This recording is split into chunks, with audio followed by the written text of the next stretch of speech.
Hello students, अगर आप KVS के कैंडिडेट हो तो आपने अगर एग्ज़ाम दिया है तो आपके लिए एक बहुत ही इम्पोर्टेंट न्यूज़ आ रही है। दोस्तों, केवीएस आंसर की आज कल में रिलीज़ होने के स्ट्रॉन्ग चांसेस बन चुके हैं। साथ ही आरटीआई के थ्रू एक बहुत बड़ी अपडेट सामने आई है जो आपके सिलेक्शन चांसेस को डायरेक्टली इम्पैक्ट करेगी। आज मैं आपको इस वीडियो में बताऊंगा कि आंसर की कब तक आ सकती है, कहाँ से डाउनलोड करनी है, ऑब्जेक्शन का प्रोसेस क्या है और आरटीआर डाटा के हिसाब से रियल कंपटीशन कितना रहेगा और सबसे इम्पोर्टेंट बात, एक्सपेक्टेड और सेफ कट ऑफ कितना रहेगा। तो वीडियो को एंड तक जरूर देखना। चलिए बिना किसी तरीके वीडियो शुरू करते हैं। दोस्तों, हम बात करते हैं कि आंसर की कब तक आएगी।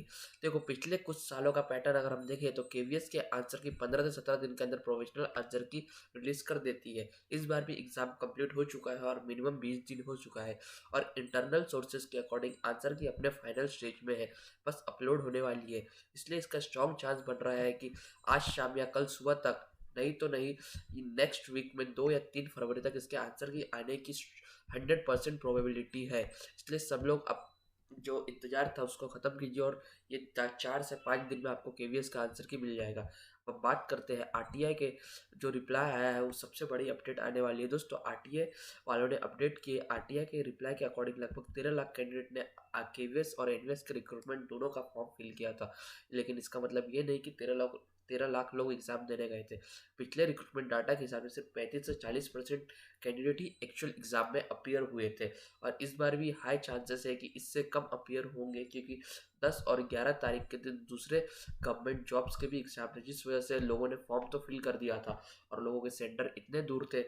ये मैं अपने पिछले वीडियो में भी बता चुका हूँ कि लोग एग्ज़ाम देने नहीं गए थे। कुछ लोगों की प्रिपरेशन अच्छी नहीं हुई थी, किसी का दूसरा एग्ज़ाम था। इस वजह से लोग इस बार काफ़ी कम लोग एग्ज़ाम देने गए थे। अब हम रियल कंपटीशन कितना गिर सकता है आरटीआई के हिसाब से तो मैं आपको बता दूं। अगर हम 13 लाख का 35% निकाले तो लगभग 4.5 लाख बनता है और 40% निकाले तो अराउंड 5 लाख बनता है। मतलब इस बार एग्जाम देने वाले कैंडिडेट की संख्या सिर्फ 5 लाख के आसपास हो सकती है या उससे भी कम है। और मुझे लग रहा है कि इस बार कैंडिडेट 3 साढ़े 3 लाख कैंडिडेट ने एग्जाम दिए होंगे। ये तो आरटीआई का रिप्लाई आया है, उन्होंने भी ये प्रोबेबिलिटी बताया है। ये कोई कंफर्मेशन नहीं है कि 5 लाख लोगों ने ही एग्जाम दिया होगा, लेकिन काफ़ी स्ट्रॉन्ग चांसेस है कि इस बार 3 साढ़े 3 लाख लोगों ने एग्जाम दिया होगा। अब बात करते हैं इसका डायरेक्ट इफेक्ट कट ऑफ पर क्या पड़ेगा। जब एक्चुअल कंपटीशन कम होता है तो कट ऑफ पर इसका डायरेक्ट इफेक्ट पड़ता है। इसलिए जिन स्टूडेंट के मार्क्स 110 120 आ रहे हैं उनके भी सिलेक्शन के स्ट्रॉन्ग चांस बने हुए हैं। मैं आपको बता दूं, ऐसे बहुत सारे पोस्ट हैं जिसमें वैकेंसी काफ़ी ज़्यादा है लेकिन बच्चों ने फॉर्म ही फिल नहीं किया। मतलब अगर जिन जिन ने उस एग्ज़ाम देने अपीयर हुए थे उनका सिलेक्शन टायर टू में पक्का है। अगर आप मुझे बोलोगे तो मैं आपको उसके ऊपर ही वीडियो बना के बता दूंगा कि उसकी वैकेंसी कितनी थी और कितने बच्चों ने उसका फॉर्म फिल किया है। अगर आपको चाहिए तो आप मुझे कमेंट में बताओ। ऐसे बहुत सारी पोस्ट है, TGT commerce, maths, science, biology, Hindi, इतने सारे वैकेंसीज पर लाइब्रेरियन, इसमें लोगों ने फॉर्म ही फिल नहीं किया। उसकी वैकेंसी बहुत ज़्यादा है लेकिन बच्चों ने फॉर्म फिल नहीं किया। इसलिए जिन जिन ने उसका एग्ज़ाम देने भी गए होंगे उनका टायर टू में सिलेक्शन पक्का है। मैं आपको बताता हूँ केवीएस आंसर की कहाँ से डाउनलोड करना है। जस्ट तो जब आंसर की रिलीज होगी तो आपको केवीएस की ऑफिशियल वेबसाइट पे जाना है। वहाँ से आंसर की रिक्रूटमेंट करके एक नया लिंक ओपन होगा, उस पर अपना रजिस्ट्रेशन नंबर और पासवर्ड और या डेट ऑफ बर्थ डाल के आप आंसर की डाउनलोड कर सकते हो। और अपनी रिस्पॉन्स शीट तो डाउनलोड नहीं होगी, आंसर की आप डाउनलोड कर सकते हो। अब हम बात करते हैं ऑब्जेक्शन प्रोसेस की। दोस्तों, केवीएस ऑब्जेक्शन प्रोसेस भी कभी कभी ओपन कर देता है। अगर आपको लगता है किसी आंसर में केवीएस ने गलत दिया है और अगर आपके पास उसका कोई प्रूफ है तो आप केवीएस के ऑब्जेक्शन विंडो जब ओपन होगा तब उसमें आप प्रूफ के साथ अपना ऑब्जेक्शन रेज कर सकते हो और फाइनल रिजल्ट आंसर की के बेसिस पर बनेगा। इसलिए अगर आपको कोई आंसर की में डर लग रहा है कि ये गलत है तो आप इजीली उसका ऑब्जेक्शन रेज कर सकते हो। अब बात करते हैं एक्सपेक्टेड कट ऑफ कितना रहेगा। तो दोस्तों, ये जो मैं कट ऑफ बता रहा हूँ ये कट ऑफ है जेएसए की।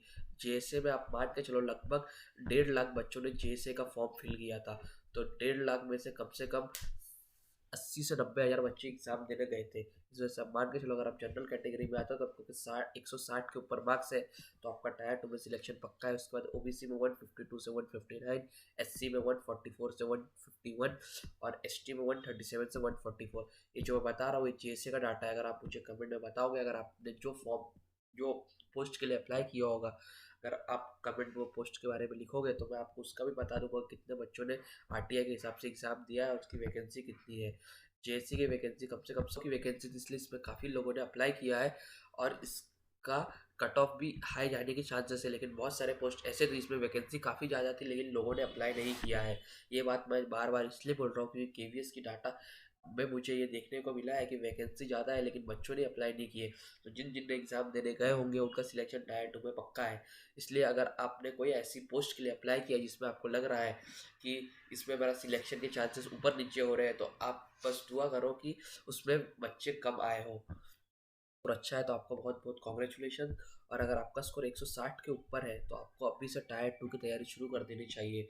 आप इर्रिस्पेक्टिव ऑफ कोई भी कास्ट, जेंडर या किसी भी चीज़ के फॉर्म भरे हो, आपको तैयारी शुरू करनी चाहिए।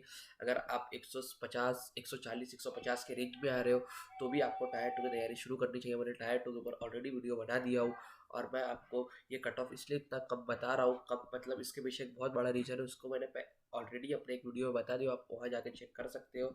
और आप बस ये तैयार रहो कि आंसर की 2 से 3 दिन में आ जाएगी। अगर आपको वीडियो पसंद है तो वीडियो को लाइक करो, चैनल को सब्सक्राइब करो और कमेंट में अपना स्कोर जरूर लिखो, मैं आप सबको रिप्लाई जरूर दूंगा। तो ऑल द वेरी बेस्ट और मिलते हैं नेक्स्ट वीडियो।